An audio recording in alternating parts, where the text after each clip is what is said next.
Bismillahirrahmanirrahim. Alhamdulillahirabbil alamin wassalatu wassalamu ala asrafil anbiya wal mursalin sayyidina wa habibina wa syafi'ina wa maulana Muhammadin wa ala alihi wa sahbihi ajma'in. Rabbana la ilma lana illa ma 'allamtana innaka antal alimul hakim. Rabbi shrah li sadri wa yassir li amri wahlul 'uqdatam min lisani yafqahu qawli. Amma ba'du. Bismillahirrahmanirrahim. Qala musannif rahimahullahu taala wa nafa'na bi ulumi fid dharain amin. Sekarang sampai kepada sabda Nabi wa an qauli sallallahu alaihi wasallam marartu lailatan usriya bi. Namun sebelum saya baca, saya coba kembali kepada materi yang sebelumnya. Kata Imam Ghazali, hendaklah kita sayogianya sepantasnya kita ini mengetahui sebelum tiap-tiap sesuatu bahwasanya hidayah itu adalah samaratul ilmi, adalah buah dari ilmu. Kalau kita pengen hidayah tapi tidak pernah ta'allum, tidak pernah ta'lim, tidak pernah mencari ilmu, maka jangan harap hidayah itu datang kepada kita. Jadi kita selalu berdoa di dalam surah Fatihah, ihdinas siratal mustaqim siratal ladzina an'amta 'alaihim. Hidayah yang kita minta dengan hidayah yang lurus, jalan yang lurus, itu adalah buah daripada ilmu. Kalau panjenengan pengen punya hidayah, petunjuk yang baik, petunjuk yang bisa membawa kepada kebaikan, artinya panjenengan bisa tenang di dunia dan di akhirat, perbanyak di dalam menuntut ilmu. Karena sekali lagi, hidayah itu ada karena buah daripada ilmu. Kalau kita tidak berilmu, tidak menuntut ilmu, maka jangan harap hidayah itu datang. Orang yang mendapatkan hidayah karena dia ilmu ada di dalamnya. Ilmu itu pengetahuan. Panjenengan boleh mengaji di mana saja, tidak hanya di Al-Ikhlas, di mana saja boleh mengaji. Karena itu adalah perantara panjenengan menanam untuk tumbuhnya hidayah. Hidayah itu ada permulaan dan ada akhir. Ada permulaan, ada puncaknya. Panjenengan tidak tahu kepada puncak akhir daripada hidayah kalau panjenengan tidak memulai dari awal. Panjenengan belajar dulu tentang wudu, belajar dulu tentang salat, baru panjenengan puncaknya adalah arif billah, mengenal Allah, mengenal sifat-sifatnya Allah. Sehingga ketika kita mengenal sifat-sifatnya Allah, seakan-akan ketika ibadah Allah itu persis berada di hadapan kita. Kita betul-betul seakan-akan menghadap kepada Allah secara nyata. Ini kalau kita sudah arif dan kita tenang dalam hidup itu. Sehingga Al-Imam Ghazali di dalam kitab ini memberikan penjelasan panjang lebar, memberitahu kepada kita tentang permulaan hidayah untuk kita coba di dalam diri kita, untuk kita uji hati kita dengan hidayah, dengan permulaan hidayah itu. Kata Imam Ghazali, ketika panjenengan ini mendapati hati panjenengan ini condong senang taat kepada Allah, di dalam menerima hidayah nambah taatnya, maka kata Imam Ghazali, terus cari ilmu yang bisa mendatangkan itu. Artinya ketika panjenengan ngaji hari ini atau ngaji di luar sana, nambah ketaatan kepada Allah, nambah senangnya sama Allah, lanjutkan, selami bahtera ilmu itu. Kan itu sudah benar kata Imam Ghazali. Tapi kalau panjenengan mendapati setelah belajar ilmu kepada suatu guru, tapi jenengan suka nunda-nunda di dalam ketaatan. Entarlah. Karena kalau di dalam fikih, Pak, waktu itu banyak sekali di dalam waktu sholat. Kalau biasanya orang-orang yang dikenalkan waktu fadilah, pokoknya ketika masuk waktu langsung sholat, nah itu waktu fadilah. Di dalam fikih itu selain waktu fadilah, waktu utama itu ada namanya waktu ikhtiar, boleh milih. Ada namanya waktu jawaz tanpa makruh. Ada namanya waktu jawaz tapi makruh. Ada namanya waktu tahrim. Ada namanya waktu darurah. Jadi kadang ketika zuhur, biasanya orang jam 12 lewat sekian, jam 12 lewat 1 menit itu sudah masuk zuhur. Orang yang mau mendapatkan waktu fadilah dia segera untuk sholat. Tapi ketika dia mempelajari fikih kemudian dia suka menunda-nunda tanpa ada alasan pasti, entar, itu kemudian menunda-nunda tanpa ada alasan yang jelas. Jangan-jangan panjenengan ini dalam mencari ilmu hawa nafsu mengarahkan taat kepada syaitan. Jadi mencari ilmu itu bukan hanya tujuannya Allah, Pak. Ada yang memang mencari ilmu itu kita condongnya kepada nafsu, di mana nafsu itu taatnya kepada syaitan. Makanya jangan heran ketika ada seorang kiai dalam kasus-kasus baru-baru ini, ada yang bergedok ustaz, ada yang bergedok kiai, ternyata pesantrennya sesuatu yang tidak baik. Mungkin karena memang didasari ketika mencari ilmu itu tidak didasari antara saya dengan beliau, dengan Allah, antara kita semua dengan Allah, tidak didasari karena Allah Subhanahu wa ta'ala. Sehingga apa? Ketika kita nafsu sudah dibawa mencari ilmu, dan ilmu yang kita cari itu kecondongan datangnya dari hawa nafsu, di mana hawa nafsu itu membawa kepada keburukan. Karena kita sudah jelas di dalam Al-Quran, inna nafsa la ammaratum bisu. Jadi nafsu itu membawa keburukan, Pak. Setan itu, Pak, akan pelan-pelan membawa kita di dalam tipu dayanya setan, sehingga kita datang kepada kebinasaan, kehancuran. Tujuan setan kepada kita ini, Pak, adalah memasukkan ke dalam diri kita kepada keburukan di dalam menampakkan kebaikan, padahal sebenarnya kita dalam posisi yang tidak baik. Contoh. Ketika panjenengan jam 2 malam sudah bangun untuk sholat tahajud seumpamanya, sudah bangun panjenengan, Pak. Tapi setan itu akan mengatakan kepada panjenengan, tidur lagi biar kamu bisa istirahat, tahajudnya nanti jam 4. Ketika panjenengan tidur lagi, pengetahuan yang seperti, oh iya ya, nanti saya tidur, saya untuk bangun jam 4, kan masih ada sisa setengah jam buat sholat tahajud. Apa yang terjadi? Jangankan jam 4-nya bangun, subuhnya juga hilang, Pak.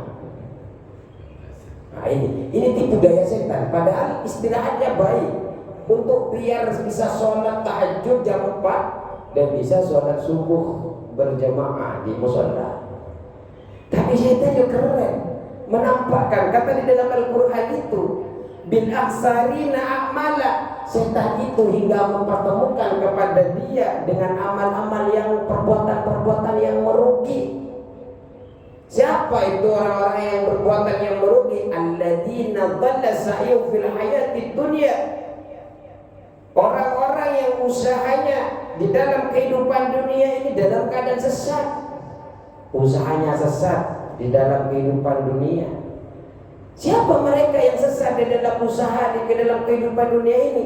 Wa hum yahsabuna annahum yuhsinuna sun'a. Mereka yang menduga bahwasanya perbuatannya yang dilakukan, kerjaannya yang dilakukan, ibadahnya yang dilakukan adalah baik, padahal sebenarnya perbuatan atau amalan-amalannya adalah tidak baik di sisi Allah Subhanahu wa ta'ala. Jadi pelan-pelan setan itu contoh kurban.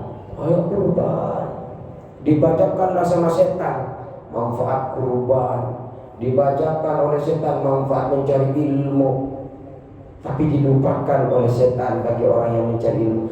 Kalau orang yang mencari ilmu itu Pak dibacakan fadilah, keutamaan mencari ilmu, derajatnya menjadi ulama dibacakan. Makanya senang jadi ustaz, jadi kiai, punya pesantren, punya lembaga. Tapi setan itu melupakan kepada dia untuk membacakan, membuat lupa kepada orang yang mencari ilmu itu. Manis dada ilman walam yasdad khudan lam yasdad minallahi illa buddha. Barang siapa yang bertambah ilmunya dan tidak bertambah petunjuknya kepada Allah, semangatnya tidak bertambah, taatnya tidak bertambah, lam yasdad minallahi illa buddha. Tidak bertambah kepada Allah itu kecuali semakin jauh dengan Allah Subhanahu wa ta'ala. Makanya ketika panjenengan mencari ilmu, tapi ilmu tidak membawa panjenengan itu lebih taat kepada Allah di setiap harinya, maka bisa dievaluasi ilmu yang panjenengan cari, apalagi suka ronda-ronda. Kurban kemarin banyak ustaz-ustaz membacakan fadilah-fadilah. Setan juga akan membacakan kebaikan-kebaikan itu, tapi membuat lupa kepada kita bahwa kurban yang dimaksud adalah ibtiwa wajhillah, bahwa kita itu mesti ketika berkurban harapan balasannya daripada Allah Subhanahu wa ta'ala. Karena memang kurban itu Allah tujuannya untuk mendekatkan diri kepada Allah. Tapi kalau tujuannya berkurban agar dikenal oleh masyarakat, mendatangkan popularitas kepada dia, terkenal, viral. Oh saya kalau kurban paling gede, paling ini nanti terkenal saya. Itu bukan lagi atas nama Allah. Maka jaga hati agar kurbannya memang sampai kepada Allah. Sampai ketika mau menyembelih Pak, nama Allah dan nama Muhammad ini ketika menyembelih tidak boleh disandingkan bersamaan. Makruh hukumnya, bisa murtad. Bismillahi wa bismi Muhammadin, ini tidak boleh. Atas nama Allah dan atas nama Muhammad hanya karena tabarukan makruh. Tapi kalau sengaja, karena memang hanya untuk Allah Pak. Muhammad ini memanglah orang yang baik, orang pilihan Rasul yang paling baik, tapi tetaplah hambanya Allah Subhanahu wa ta'ala.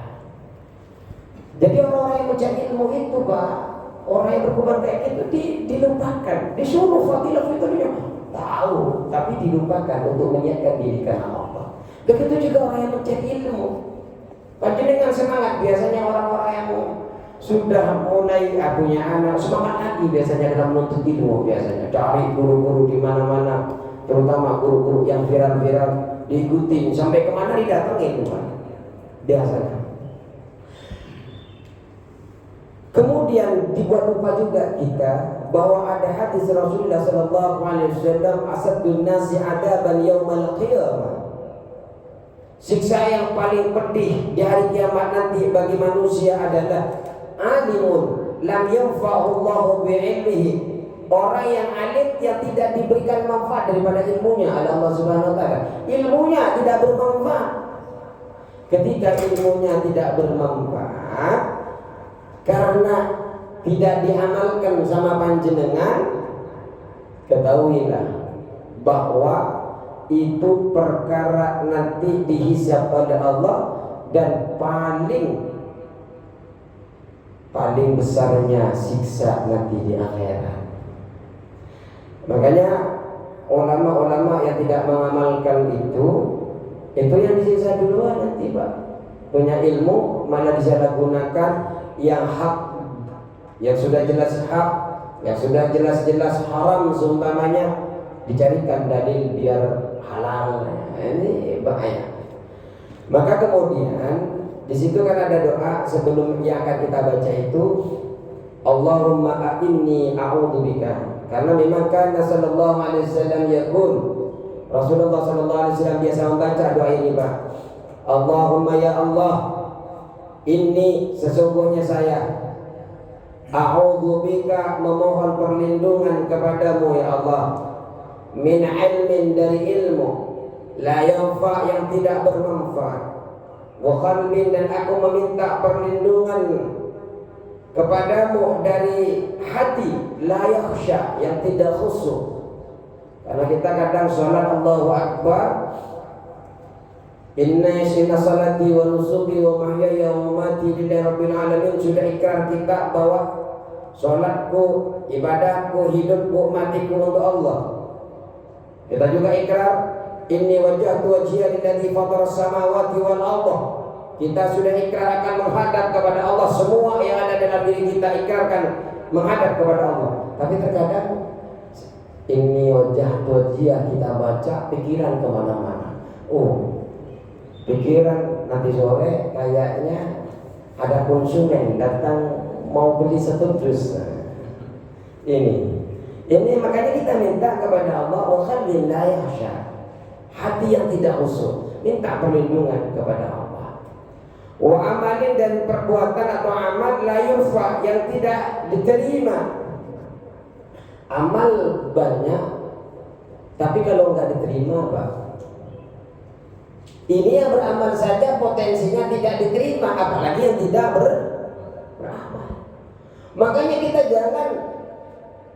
jangan sampai kita ini bermalas-malasan untuk beramal, Pak. Karena yang beramal saja masih ada potensi tidak diterima.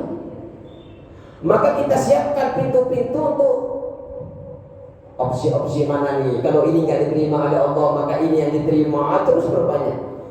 Jangan sungkan-sungkan untuk memperbanyak amal. Wa du'ain la yusma, dan kita juga memohon kepada Allah dari doa-doa yang tidak didengar oleh Allah Subhanahu wa taala. Ada doa-doa yang tidak didengar. Allah sudah enggak mau sudah mendengar doa-doanya. Makanya kita mohon kepada Allah agar doa-doa kita ini diterima, diistijabah oleh Allah, dijawab oleh Allah. Namun bukan hanya sekedar doa. Faktor-faktor yang bisa ditolaknya doa itu juga dikerjakan. Di antaranya makanan yang halal, perbuatan-perbuatan yang tidak syirik dan sebagainya. Bismillahirrahmanirrahim.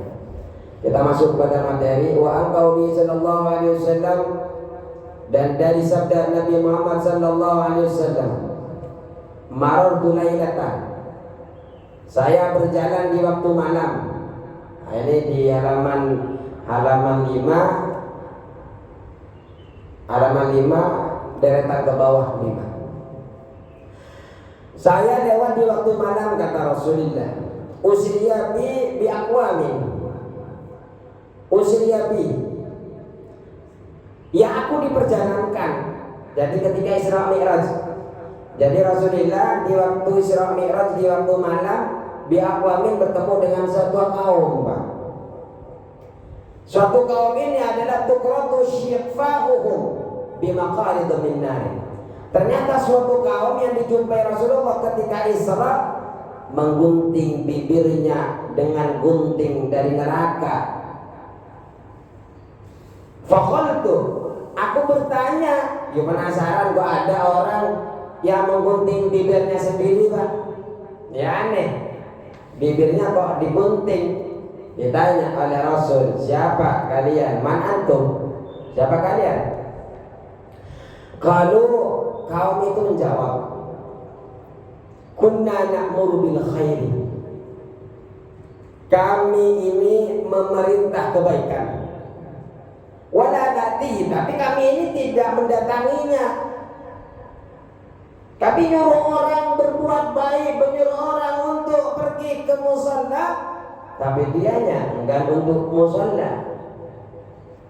Menyuruh orang untuk sedekah sana sini, tapi dia tidak mau sedekah. Nah ini Ini katanya nanti digunting orang yang seperti ini, wah. Bibirnya digunting. Wa nanha 'anil syarri, dan kami melarang dari keburukan. Wa nati, sedangkan kami malah mendatangi keburukan itu. Jangan berzina, jangan begini, jangan mengambil uang anak yatim, jangan. Itu kemudian dia mengambil semua itu, melakukan semua itu. Maka ini yang dijumpai oleh Allah dan yang dijumpai oleh Rasul. Lisannya, lidahnya digunting oleh Allah Subhanahu wa ta'ala. Nah ini para pemuka ini seperti kita ini potensi digunting, wah. Dan guntingnya itu bukan yang kecil, Pak. Guntingnya terbuat dari api neraka. Makanya kita coba ini, habis ini sampai malam Selasa ini, habis maghrib, habis isya, subuh, habis maghrib, habis isya, subuh, sore, ini full, Pak. Kalau ilmu yang kita sampaikan itu kemudian kita tidak amalkan, Pak, nah ini berapa guntingan nanti yang saya terima. Ngeri.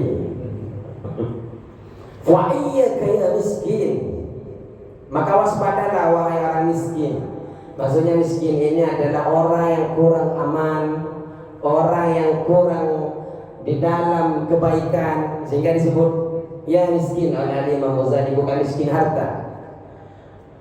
Wa iyyaka, maka waspadalah ya miskin, wahai orang-orang yang miskin, orang yang kurang kebaikan, orang yang kurang ibadahnya. Ya seperti saya ini kurang ibadahnya dalam kategori miskin di dalam sini.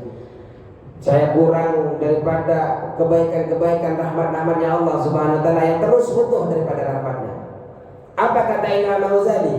Antudha'ina litaswiri, untuk tunduk, waspadalah untuk tunduk, untuk panjenengan tunduk litaswiri, pemalsuan syaitan. Jadi syaitan itu suka malsuin, bukan cuma uang yang dipalsuin sama orang-orang, sampai kepada perkara-perkara ibadah dipalsuin. Wa tadalla bihabli ururihi, dan engkau terjerat di dalam tali tipu daya setan. Hati-hati, Pak. Makanya panjenengan ketika bangun tidur harus diawasi panjenengan, Pak. Kalau enggak diawasi panjenengan, potensi setan itu berada di kanan kiri panjenengan untuk menggerogoti, membawa panjenengan kepada keburukan. Walaupun terkadang panjenengan tidak sadar bahwa panjenengan sedang digiring oleh setan, dijerat oleh setan untuk pada keburukan. Fawailun, maka celaka. Wail ini kalau di dalam tafsir Sawi bermakna celaka, azab yang sangat pedih. Tapi juga ada ulama mengatakan di dalam tafsir itu wail ini adalah lembah, di antara lembah di suatu gunung di neraka, di antara yang terdapat di antara dua gunung.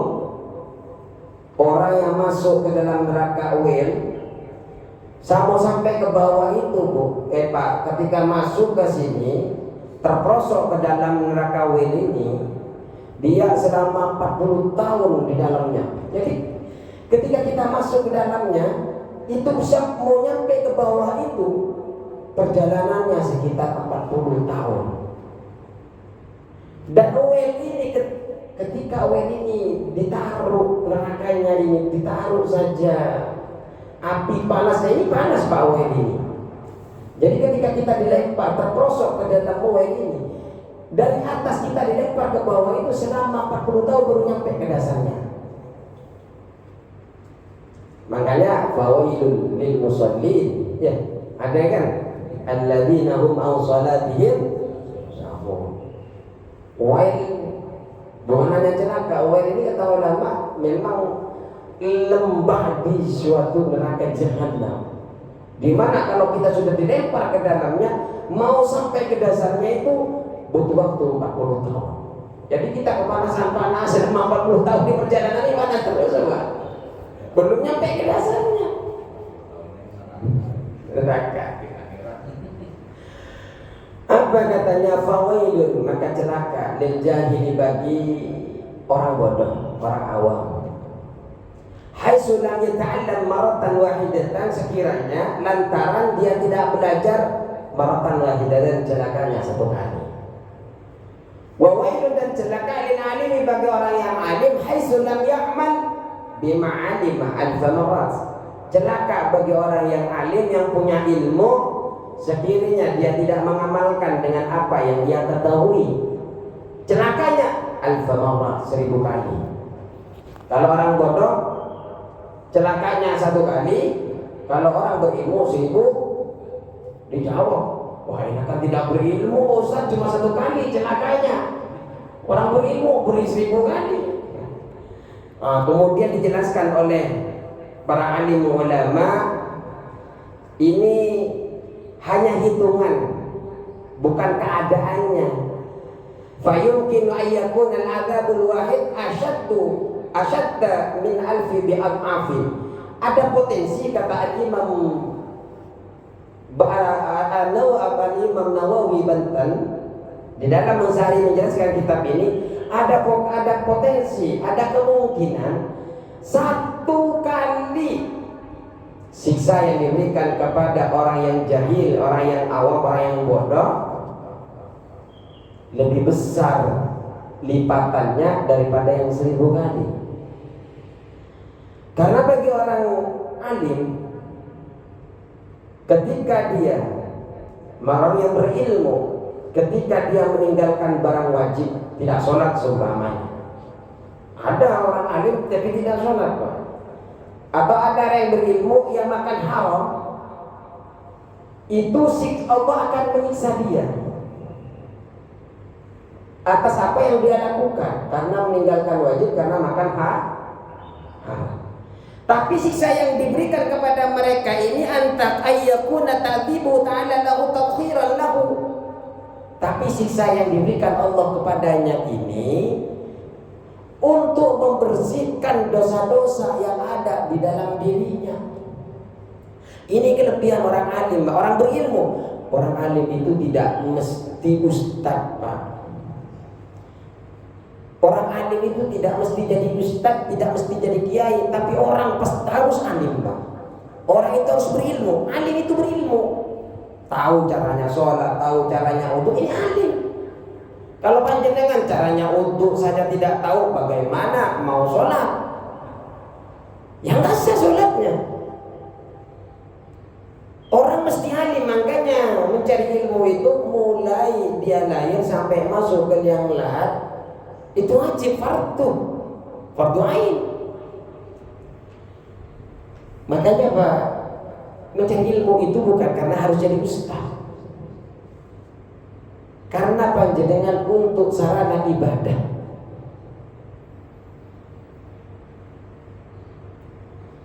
Rasulullah Sallallahu Alaihi Wasallam mengatakan al-alimu habibullah. Orang alim, orang berilmu itu kekasihnya Allah. Walau kan fasikan, walaupun dia orang fasik. Orang fasik itu orang fajir. Orang fajir itu yang suka berbuat maksiat. Wal jahil aduwullahi walau kana abidan. Sedangkan orang bodoh, Pak, musuh Allah walaupun dia ahli ibadah. Kok bisa Ustaz ahli ibadah kok jadi musuh Allah? Ya namanya nggak tahu, Pak. Orang bodoh itu kan tidak tahu. Contoh, setelah subuh boleh sholat nggak, Pak? Sholat sunnah nggak boleh. Setelah asar boleh sholat nggak, Pak? Nggak boleh. Tapi dia karena senangnya ibadah, Pak. Tapi dilarang oleh agama 3 waktu. Di dalam hadis juga 5 waktu. Itu dilarang, Pak. Ketika matahari ada pas di atas kita, kecuali hari Jumat, pas ketika terbit matahari sebelum qadrul, sebelum 1 tombak, artinya 15 menit, 25 menit waktu terbitnya matahari. Ketika mau terbenam matahari, karena saking kita semangat ibadah, tapi karena kebodohan kita sholat, padahal haram di situ. Ini musuhnya Allah orang bodoh itu. Tapi kalau di sini nggak ada yang musuhnya Allah. Kenapa? Lagi belajar, semuanya taklim, mengharap ridhonya Allah Subhanahu Tapi saya nggak ngerti-ngerti Pak Ustaz. Nggak harus ngerti Pak, yang penting duduk. Masalah ngerti tidak Pak, itu nanti ketemu ketika suatu saat panjenengan putih itu datang Pak. Saya contoh ya, saya punya jemaah, saya sering membacakan kitab At-Tadhkirah kepada beliau ketika kita ikutin ngaji saya sering baca At-Tadhkirah. Kitab At-Tadhkirah itu mengingat tentang kematian Pak. Ada suatu ketika di dalam kitab itu menjelaskan ketika orang sudah sakaratul maut, sudah mulai sakit, itu sudah diintip oleh setan Pak. Diintip, kapan matinya nih, ya diintip bersama setan. Ketika sudah sakaratul maut, setan itu akan datang kepada dia, dua di sebelah kanan dan satu di sebelah kiri. Dia akan membisikkan bagaimana agar keluar daripada Islam, menawarkan obat, menawarkan ini itu, dan itu yang menawarkan seakan-akan dia adalah orang yang terkasih, bisa berupa orang tuanya, bisa berupa bapak ibunya atau kekasihnya, istrinya, itu akan berupa wajahnya persis dengan dia. Nah, ketika itu salah satu keluarganya ini akan sakaratul maut, anaknya akan sakaratul maut, dan dia bilang anaknya, "Pak, itu kok ada dua orang di depan saya Pak." Ternyata itu ingat dengan pelajaran yang saya dulu sampaikan, bahwa akan ada setan-setan yang akan membawa dia kepada bagaimana wafat dalam keadaan su'ul khotimah. Akhirnya dia dipeluk anaknya, Allah, baca Allah. Jangan dengarkan siapapun itu. Ilmu yang mengantarkan untuk akhirnya apa? Dia bersyahadat dengan diktian orang tua untuk membaca kalimat asyhadu an la ilaha illallah wa asyhadu anna muhammadar rasulullah. Kita tidak tahu apa yang kita sampaikan hari ini kapan bergunanya. Tapi di pelajaran belakang ini Pak, kita harus bahagia ketika kita dalam hidup kita ini bertambahnya amal soleh dan bertambahnya ilmu. Kalau hanya bertambahnya pundi-pundi kekayaan Pak, jangan berbahagia Pak. Berbahagianya karena pundi-pundi itu bisa buat kita kepada jalan amal soleh. Tapi kalau hanya dibuat makan, buat kita kaya-kaya, pemborosan dan sebagainya, rugi Pak. Panjenengan mencari harta itu tanpa terasa panjenengan sudah menghilangkan umur, mengurangi umur tiap harinya. Hari ini panjenengan dapat 1 M, tapi hari ini panjenengan sudah menghilangkan 1 umur yang tidak mungkin panjenengan bisa balikan lagi umur yang panjenengan buang hari ini. Tapi hari ini panjenengan sudah membuat umur panjenengan berkah. Dengan apa? Taklim. Dan taklim ini, ilmu ini yang akan menjadi penyelamat panjenengan di akhirat nanti. Keluarga nggak ada yang mau dikubur barengan sama panjenengan Pak. Kalau wafat ada yang mau barengan? Nggak ada. Terus lanjut.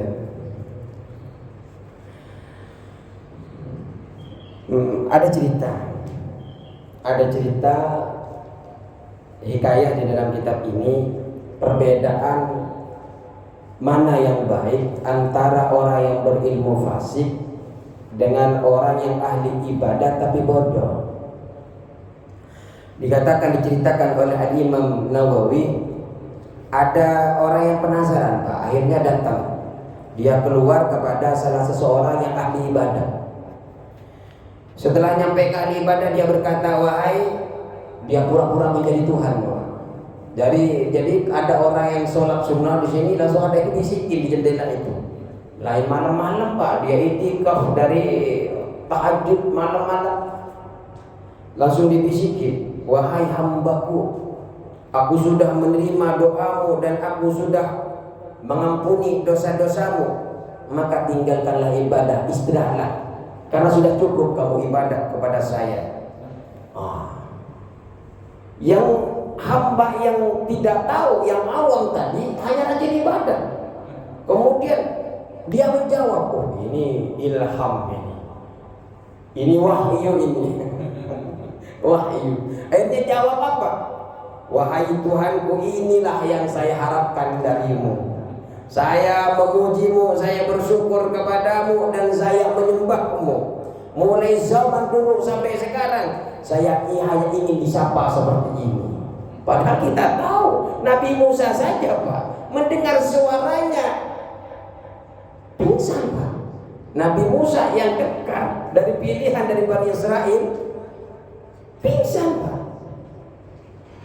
Apalagi umat-umat yang kita ini yang seperti kita.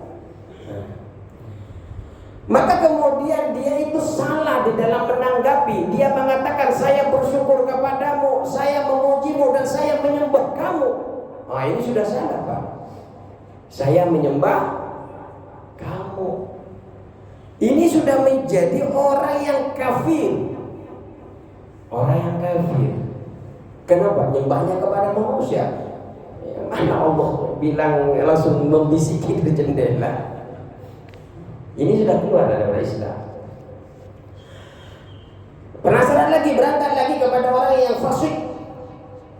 Setelah nyampe kepada orang yang fasik, dia sedang minum khamr Pak, lagi mabuk-mabukan.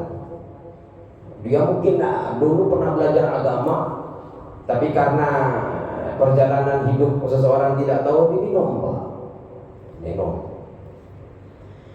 Setelah datang orang itu juga mencoba, orang yang berilmu tapi fasik.